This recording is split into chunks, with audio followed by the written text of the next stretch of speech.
Mao ni siya ang tag-iya nga asindero diri sa Samal, si Alexis Fernandez. Yes. Og kani mao ni ang best friend nangita pulis sa area diri sa Samal. Sa muka. Actually, I am planning to buy the entire Samal Island. I am planning to buy this entire island, isla. Oo. I-develop ko to pagdating ng tamang panahon. Kanta mo Alex, Pagdating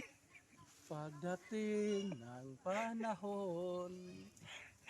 My God. I've learned a lot of noon sa diri si na. Si bako palayo. Si Isil kitang Si Isil. sus ko nakaani pa ta atong wala pa si